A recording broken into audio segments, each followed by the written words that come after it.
The Heat are going streaking, but don't worry, this time it's the good kind, getting their third win in a row after beating the Atlanta Hawks. We talk about the big game from Tyler Herro, Davion Mitchell's future, and what the streak actually means on today's episode of Locked On Heat.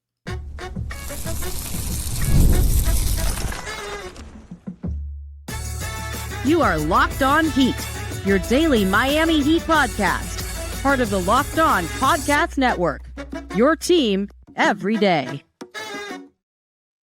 All right, welcome to Locked On Heat, your daily podcast on the Miami Heat. Whether you're tuning in on YouTube or your favorite podcast app, thanks for making Locked On Heat your first listen every day.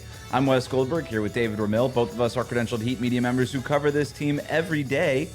And today's episode is brought to you by FanDuel. Right now, new customers get $200 in bonus bets when your first $5 bet wins.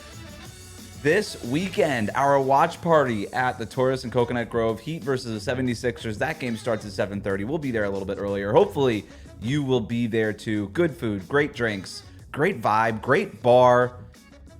Maybe watching a great Heat team. They've won 3 in a row. Maybe they can win a 4th against a bad Sixers team, unless Quentin Grimes has something to say about it. But we have a jam-packed show for you today. We've got credit cookies. We need to talk about Davion Mitchell's future here. But first, recording this after the Heat beat the Hawks. A little bit of a slow start in this one, but then they go on this 31-3 run, bridging the second and the third quarter. They get the win. They've won 3 games in a row after losing 10 in a row. Things are clicking, and there's a ton to get to here. But we have to start with Tyler Herro. 36 points, outscored Trae Young, who had 29 points on 21 shots. David, do you remember when Tyler Herro said that he wanted to be part of the same conversation as guys like Trae Young? Well, I got breaking news here. Tyler Herro's not in that conversation. He's in a better conversation. Tyler Herro just thoroughly outplayed Trae Young in this game. Trae Young tried so hard to shoot his way back into this game, and it was a good Trae Young game. I'm not taking anything away from him. It was. Tyler Herro was better. Tyler Herro was better, and we're going to explore all the reasons and the ways why. But this, to me, really was this goes on the highlight reel for Tyler Herro and the leap that he's made this year. He's in his own conversation now. He's like, I don't know. I do wonder how many people would. I'm being a little facetious here because Trae Young is obviously awesome, but like the way that Tyler Herro has transformed his reputation around the league, just watch this game and people will understand why. Yeah, it was a great game from Tyler. You can't take anything away from what he was able to do, because I think even when the 3-point shot wasn't necessarily falling, he had a great response. I mean, he was 4 of 6. Like, he wasn't able to get good looks from 3. When he did have them, he was nailing those shots. But it was his response to the defense and the way that he's had the counter to the counter, something we've talked a lot about in this show, having to figure out post All-Star break, post 3-point competition, how teams keyed in on him and tried to defend him differently. And he was struggling. And yet now we were getting into a very comfortable place watching him find ways to evolve, not just as a playmaker, but also as a scorer who can use his preliminary dribble to get a better look in the mid-range and or get to the rim. He had a really nice rhythm in terms of being able to get past Dyson Daniels, who was a hell of a defender, and just attack the teeth of Atlanta's defense and be able to attack the rim. He was sensational. 13 of 17. That's as efficient as you're going to get on a 36-point night. Also, 6 of 7 free throws. So he's doing it in a number of ways, drawing contact. And there were a couple of plays there where he was looking to get more calls. And that's a level of aggression and intensity in terms of his focus that I don't think we've seen from him prior to this season. And so I think when you're looking at where he ranks among the players in the league, I think he does have their respect. I think he's always had that kind of borderline respect in terms of how people view him. Like, oh, yeah, the kid can score. He's a little tricky. He's got some flash in his game, something along those lines. But to do it as consistently as he has over the course of the season and as efficiently as he has, I think it's a great leap in terms of how he's viewed, not just by the players, but also by fans who recognize him as a legitimate all-star. When players and media and people that did respect Tyler Herro would talk about him, they would talk about his personality. They would talk about the scowl. They would talk about how, just all of his sort of just him as a persona. They wouldn't really talk about him as a player until this year. And now they're respecting his game. Right? Yep. It's more than the scowl. He's got now he's got the bark or he's got the bite to back up the bark now. And, 6th man of the year, he's got stuff. This is clearly the best version of Tyler Herro we've ever seen. You already mentioned what he's doing. Dyson Daniels, let's not undersell that. He's a defensive player of the year candidate. One of the top, he's like in the top 5 on the FanDuel board for defensive player of the year odds. This guy makes every perimeter player's life a living hell every single night. He is unreal as an on-ball defender. And then he had to do it against Gary Payton II in the last game. And he's got the toughest assignment every single night. And he is finding ways to score. So in this game, they're running him off the line. Dyson Daniels is all over him, fighting over those screens. Few players in the league better than Dyson Daniels at just fighting over screens. He's doing it. He's running Tyler Herro off the line.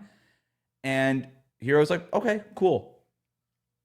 I'm gonna get into the paint. Gets in the paint, doing mostly on twos. 9 of 11 on 2-pointers in this game. That's unreal efficiency. And I know it's the Hawks defense. I don't care. It's still against the toughest defender on the Hawks defense. So he's getting to the basket. He's moving off the ball, which I think is really impressive. He used Gary Payton and Dyson Daniels' aggressiveness against them, right? Because they're trying to jump over those screens. They're trying to get him off the line. He's like, all right, cool.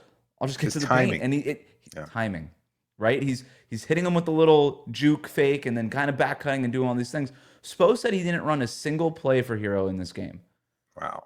And he said something similar after that Warriors win, and he keeps keying in on it's the off-ball movement with this guy. And you remember what we talked about, David, a couple weeks ago? I said the next step for Tyler Herro is he wants the Steph Curry shot chart, but it's not all the shot charts are created equal. It's how you get into those shots, how you get to those spots on the floor that makes Steph Curry so different. I'm not trying to compare Tyler Herro to Steph Curry, but he does compare himself and his own shot chart and his process to Steph Curry. And you're seeing this now with the off-ball stuff. He's really embracing this. I asked Tyler Herro about this after the game, like the off-ball movement, and he was like, look, it's all this stuff. It's the back cuts. It's doing all these things. It's also screening for my teammates. Dude, that's Steph Curry 101. He's a Steph Curry disciple. What makes Steph so dangerous and so impactful in Golden State's offense is his spacing, his gravity, but the fact that he's a willing screen setter. And you see in this game, Tyler Herro setting screen for his teammates, popping out, or setting a screen for his teammate, and mostly in this game, cutting back door from that. What I think we've seen here over this last week, probably, I think this is a mini leap. I think the whole season as a total is a leap. This was a little mini leap on top of the stuff that we saw going into the All-Star break from him. There were a couple plays that stood out. I like that you pointed out all of the little things that he's doing and the way he's being able to create a little bit more space and get those better looks for himself. But 2 plays really stood out that kind of show an evolution, and at least from my point of view, before the half, defending Trae Young one-on-one, holds him up, kind of just puts his body right in front of Young, picks the ball from Young, and then leads a fast break, solo all the way, finishes with a dunk to help Miami build a 5-point lead at the half. Dwayne Wade-esque. Yes. Well, yes, sure. And then I'm all about the hyperbole today. Different conversation. Trae Young can't touch Tyler Herro's conversation, making Dwayne Wade type plays on the defensive end. Go ahead. And then late in the 4th quarter, as Atlanta is kind of trying to cut into Miami's lead, Young catches a little bit of fire there. He was just hitting some really tough shots, and he hits a 3. I can't recall exactly how far the margin was at that point, but it looked like they were making a little bit of momentum to get closer into this game. What does Tyler do? He responds with a 3 of his own. That was a really tough shot, and he just nailed it. It was phenomenal. He could have done the big ball celebration after that one. I mean, have you ever seen a 3-pointer from another player extinguish another player's heat check? Because that's kind of what it did, right? Like Trae Young was feeling it. He was hitting some tough shots in that second half. And Tyler Herro's like, look, okay, you want to play this game? We could play this game. And he pulls up from right in front of the logo, and then Trae Young couldn't get a shot to go in after that. I just found it. He hits a shot at the 2:45 mark. Trae Young does to cut the lead to 5, Miami's lead to 5, and then Tyler responds 20 seconds later with a 3-pointer of own to extend it back up to 8. And then from there, it was kind of Miami just basically cruising and doing most of what they could in order to pull themselves away, thanks to another player who I think stepped up late in the game, which is Davion Mitchell. And we'll talk about him a little bit later in today's show. Not that much later. We're going to get to credit cookies. Plus, the Heat have won 3 in a row. We're all feeling good about it. Does it mean anything? We're going to talk about that next here on Locked On Heat. Today's episode is brought to you by FanDuel. March Madness is here. The Sweet 16 is already kicking it live, and FanDuel is giving you the chance to get in on the action like never before. Right now, new customers can get $200 in bonus bets when your first $5 bet wins. That's 200 extra bucks to use on everything from buzzer beaters to Cinderella stories and even who's cutting down the nets. I'm liking Florida. I think they've got a great chance. Listen, tournament games are no. Okay, yeah, well, that's go Knights, right? Tournament games are happening almost every day. There's always something exciting to bet on, and the FanDuel app is so simple to use. When you win, you get paid instantly. No waiting around. So go visit FanDuel.com and get in on the college hoops action all tournament long. That's FanDuel.com. We'll be right back. Bringing up the Gators. What are you doing? I lived in Gainesville for 7 years. What do you want me to do? Thanks for making Locked On Heat your first listen every day. Your favorite NBA team has a free daily newsletter. Introducing the Locked On Heat newsletter, one stop for ultimate Heat and league coverage with local analysis and amazing writing from Katie Heindel, Mike Shearer, and Locked On fantasy basketball tips from Josh Lloyd. Sign up for free now at lockedondaily.com. Before we get to the credit cookies, the Heat have won 3 games in a row. They are 32 and 41. Still have a puncher's chance at 500, David. It would be the most Heat thing to lose 10 in a row and then win 10 in a row. We talked about a few weeks ago, even Stevens, Jerry Seinfeld. That's what this Heat team is. I mean, this would be it. So 11 and 30, 30 and 11, maybe. Can they make that kind of a late run? I mean, just to wind up at 41 and 41 over the season, yeah, they'd have to win out. So it seems kind of unlikely. But yes. Why not? I mean, what do you make of this stuff? Because we're feeling good. The wins are always good. You always like to see your team win. We get that. It was a week ago that we were talking about how far can this team get into the lottery and looking at the ping pong balls, and I was team tank and all this stuff. And it's easy to stay on the tank train when your team is making it easy for you by losing. Yeah. But this stuff feels good.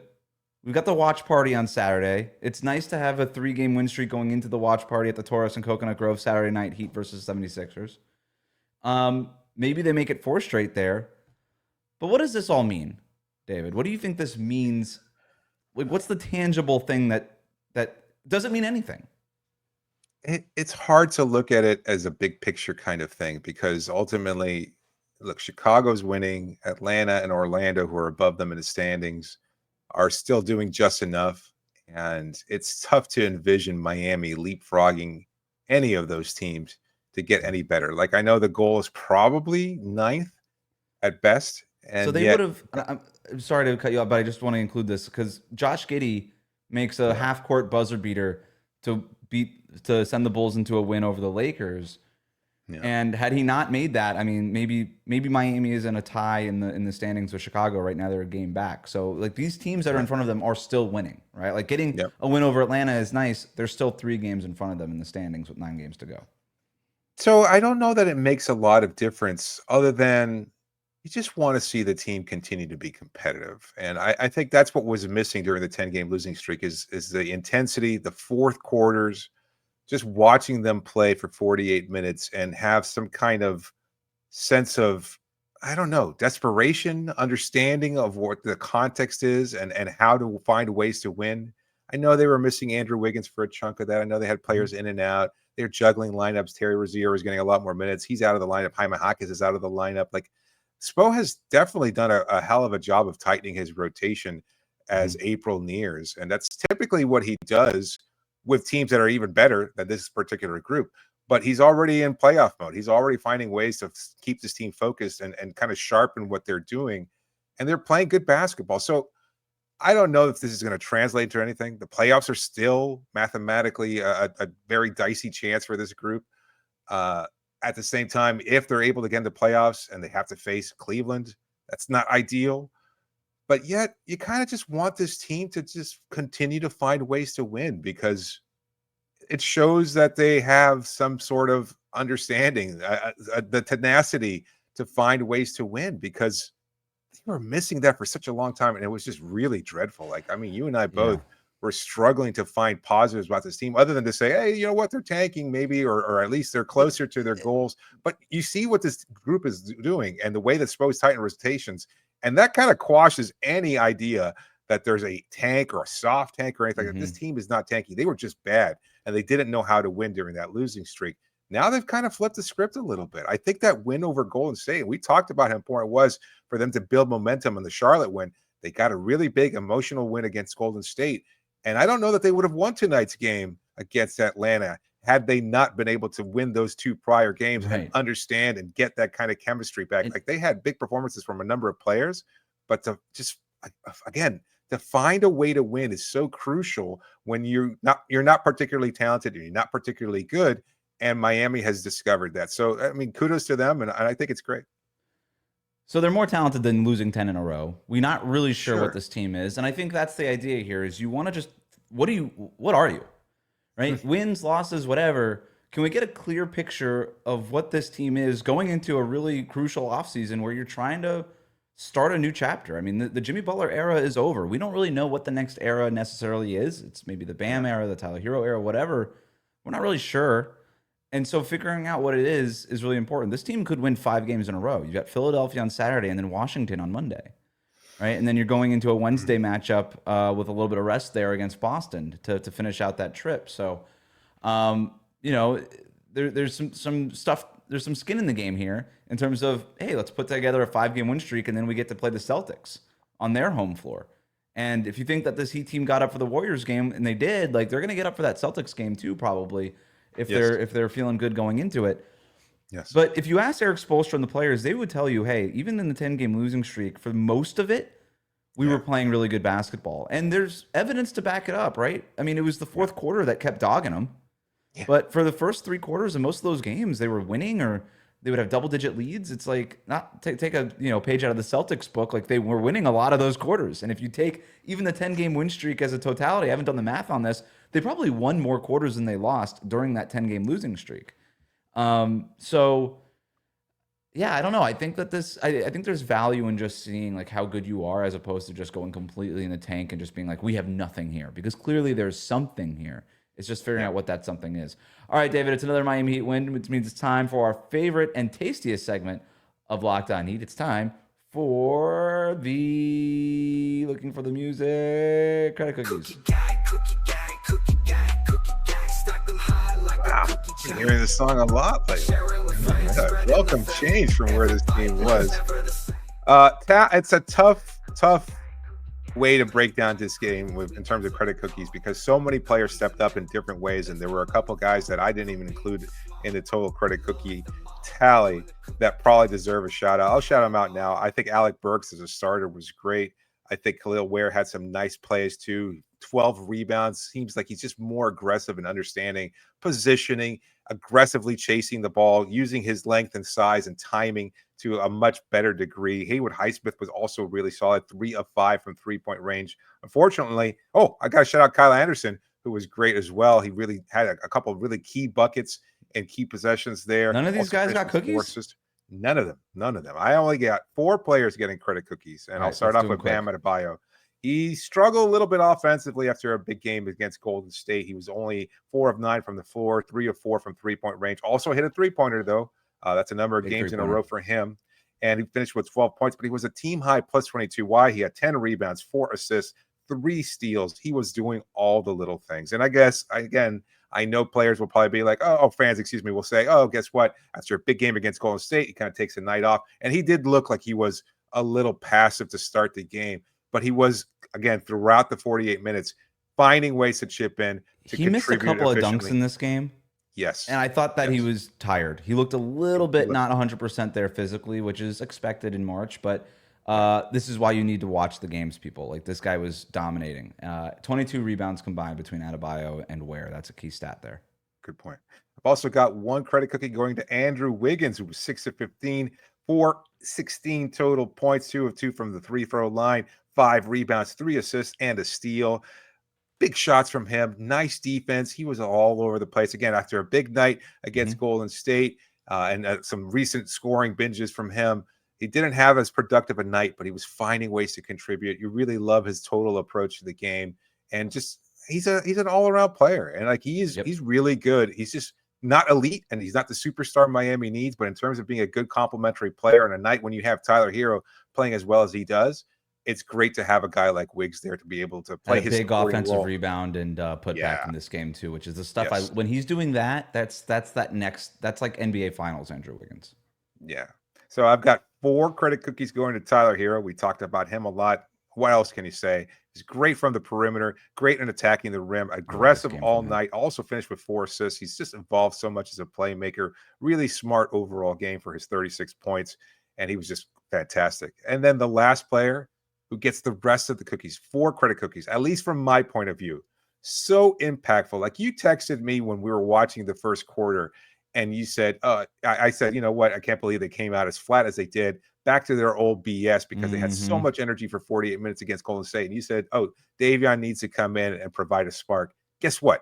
Davion Mitchell comes in and provides a spark, and he was phenomenal. Played every minute of the fourth quarter, finished 36 minutes. He was just below Bam and Tyler in terms of total minutes played, but he was fantastic on the night. 4 of 5 from three-point range, 6 of 12. He's leading that second unit, and he's just phenomenal effort. The way he just dives to the floor, makes plays happen, always aggressive. It doesn't matter that Trae Young is out there or Steph Curry or anybody else. Like Mitchell is going to go at them and attack them. He's become such a fun player to watch. And I think, as I said at the trade deadline, Heat fans are going to love this guy on their roster. And it's absolutely come true because he just brings it every night. He's so enthusiastic, provides so much energy. I don't know what the stake is for him. I know a contract looms somewhere in the distance, but as far as what he's able to do and what he's done since Miami acquired him is phenomenal. Like he has just brought an energy that the team did not have since Drew Smith got hurt. And he is just finding such a spark. And he's just like a man possessed out there. Like he couldn't do this in Toronto. He wasn't doing this in Sacramento. He hasn't done this really for much throughout his career, but he's been really, really good in a Heat uniform. And I know it's been a fun experience for a lot of Heat fans to watch him play. And the key there is how much longer is he going to be in a Heat uniform? This has made it clear that this guy is a Heat guy. He needs to be in a Heat uniform long term. And I know there's complications with it. It's not as easy as it sounds. We're going to talk about what the Heat can do to keep Davion Mitchell here long term after this.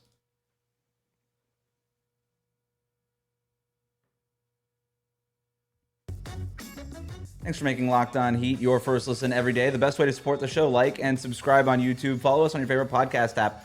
We're at over 16,000 subscribers on YouTube. Let's kick that up to 17,000 by the end of the regular season, maybe even more. But let's get to 17K subscribers before the regular season. So if you're watching right now and you're liking, or even if you don't like it, I don't know, hit that subscribe button.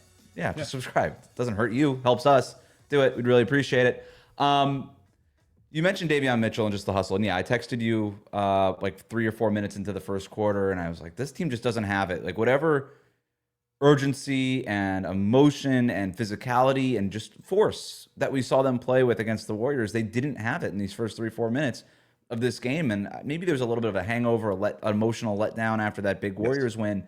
That's what it was feeling like. And I was like, Davion Mitchell, that stuff does not affect that guy. That guy is always, he's got one gear and he's always in it. And it's usually on the floor diving for a loose ball. And I'm like, this team desperately needs Davion Mitchell to get in this game quick. And I think Eric Spoelstra was thinking the same thing because he checked in a little bit earlier than he usually does. Mitchell did. And so he comes in and the game changes basically immediately. He was a plus 9 in this game. Yeah. But he was more than that for most of this game before that Hawks made the little mini run in that fourth quarter, though. He was sensational. He makes the biggest play of the game, or maybe the most exciting play of the game when he dives for that loose ball, kind of kicks it up to Kyle Anderson, and then Anderson finds Haywood Highsmith on the left wing for the break or for the three-pointer. And it reminded everybody of the great Pelle Larsson hustle play, and even Eric Spoelstra after the game said it reminded him of the Pelle Larsson hustle play.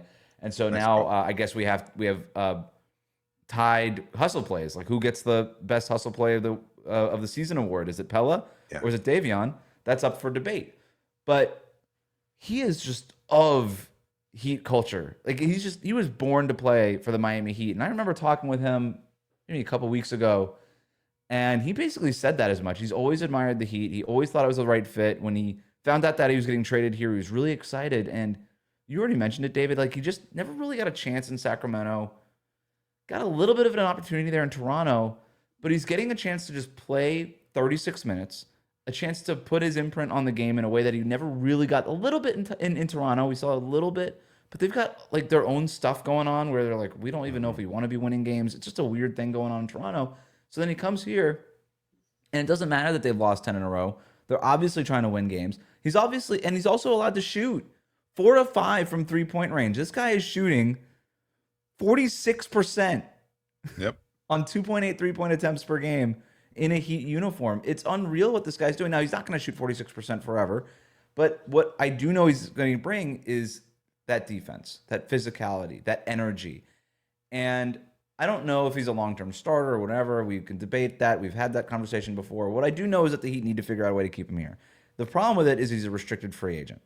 And that gets a little bit dicey. He's going to have a qualifying offer. I think it's $8 million. I got to look that up. I'm pretty sure it's like $8-9 million. So you're going to have to extend that qualifying offer. If you can get him at that price, I think it's worth it, right? Not looking at the cap and trying to figure out all the math and what that means for the rest of the roster. I think it's that to me is an $8-9 million per year player. The problem is if other teams in the league see what's going on with him and say, we would like this guy and offer him $14 million a year or something like that, then you start getting into a bidding war. What does that mean? If you've already invested $26 million in Terry Rozier, who ain't playing for you, and you've got Drew Smith coming back. I don't think it's a guaranteed thing that Mitchell is coming back, but I do think that the Heat organization wants him back, and I think that would be the plan going into the summer. I'm not concerned about anybody matching the offer sheet. I think enough teams out there have seen what Miami does for role players that puts them in a position to succeed that it's turned off other teams as saying, well, we can't probably get that same kind of blood from those particular stones. And the fact that Mitchell is thriving here, I think they're going to look at the past 3.5 seasons of that body of work and what he did in other teams and say that's probably closer to what he was as opposed to what he's been like over the last few months with Miami. And I think they'd be much more reluctant to probably overpay him. I mean, it's not that I don't wish for him to get that kind of money. If he can get it from another team, kudos to him, as much as it would suck to watch him go play for somebody else. But I think that teams will probably, especially given the second salary cap and everything else like that, the second apron, like, are you really going to go into it and pay a luxury tax the way that you can for a player like Mitchell? It seems less likely. We've seen the middle class of free agents kind of be eliminated from that. And so you see a player that probably would have gotten that sort of money in years past. Now, I don't know that it's as likely. And I think it's much more of a risk to go over what that 8 million target is probably going to be in terms of paying a guy like Mitchell, as much as he might bring to the table. And a contender could probably say, yeah, we'd love an all ball defender, a guy who has that aggression, the great shooting, etc. He wasn't shooting that well in Toronto or Sacramento. He wasn't, bringing that kind of constant energy. I think, I just don't know that teams are going to want to pay him and then have to. I agree with you. And I think if you're looking for somebody who can be an on-ball defender, teams like to convince themselves, well, we can go find that guy. And maybe they can. Like, Toronto found that guy in the second round. Jamal Shed is an awesome on-ball defender, right? And he kind of took Davion Mitchell's role because he's cheaper. Tyson Daniels didn't have a lot of hype before, and now look at him. I mean, he's flourished this year in Atlanta. So teams think that they can find these guys, and they probably can, right? You got to go find. Chris Dunn was out there for anybody a couple years ago. And so the Heat have found this guy, and I think I'm with you. The way that other teams look at this guy, they're like, you know what? He works for them. He's probably not going to work for us, and we definitely don't want to pay him. We don't want to start getting into restricted free agency stuff because that also holds up what they can do in free agency. So I'm with you. So I think you extend the qualifying offer, you bring him back. All right. What this guy, I think, can do in terms of in Miami, what he could become, like he's shooting, like the shooting isn't, he's not elite. Teams still leave him open. But he's shooting 38% on over 330 attempts over the last 2 years from 3-point range. It's not Tyler Herro, right? But it's almost three attempts per game and a good percentage. And he makes the open ones pretty routinely. He's good from the corners. Why couldn't he be there, Lou Dort? Like, he's got the athleticism, he's got the size, he's got the muscle. Like, look, this guy was the 9th pick in the draft. This guy is an awesome athlete. He's got the wingspan. I Lou Dort's like a defensive player of the year candidate kind of guy. Like, I think that's the kind of role, the kind of player he can be. Now, what makes Lou Dort able to be Lou Dort in Oklahoma City is that he's got Shai Gilgeous-Alexander and Jalen Williams and Chet Holmgren and some really talented guys around him where he doesn't have to be that guy.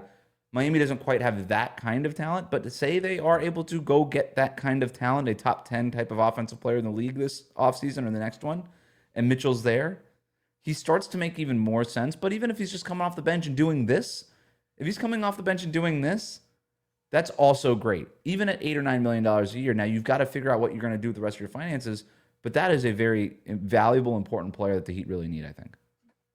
I agree 100%. And I know this is probably beating a dead horse, but just imagine what a role player like Mitchell would have been had you been able to keep Jimmy Butler on this roster and make that kind of postseason push and everything. You're going to beat a different dead horse, like one that was shaped a little bit more like Kevin Durant.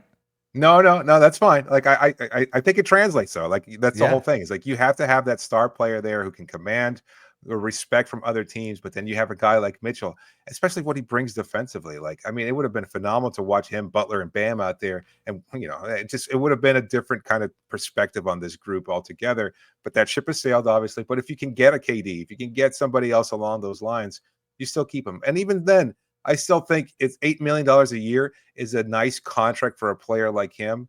It's not unmovable either or immovable. No. So I think it's still. I would assume that Miami tries their best to find a way to keep him. I know that a lot of fans probably say, "Oh, I'm tired of overpaying for role players." I don't think of it as an overpay. Like, no, it's not. It's not an overpay. I think it's a right amount for a player who's shown that he can contribute at a high level. So that is that's the going rate for a backup guard. Like a good backup guard, very, very quality backup guard in the NBA who's young, right, and has upside. Yes. Like you look at Peyton Pritchard, I think is right the $7-8 million a year. Like he was when he signed that young and improved. Well, Peyton Pritchard is probably going to win $6 million a year, very deserving of it. He's awesome for Boston. Davion Mitchell is sort of what Peyton Pritchard is on offense. Davion Mitchell is that on defense, right? Like he's awesome. Fair. It's just a different thing. One last, I really like there was a lineup here that Spo used. He used Mitchell. Was it Mitchell, Highsmith, Wiggins, Bam, and I can't remember who else it was that was out there, but it was like their 4 best defenders were all out there at one time. And I was like, that's awesome. So just put a pin in that. Just something I wanted to mention there. All right, that'll do it for us today. Thanks for making Locked On Heat your first listen every day. Like, comment, and subscribe on YouTube. Follow us on your favorite podcast app, and we will see you at the Taurus in Coconut Grove Saturday night. We've tweeted it out. We've put it on the YouTube page. If you need directions, if you need the address, it's all out there. We have it on all of our socials. Can't wait to see you there. Have a great weekend. That'll do it for us today.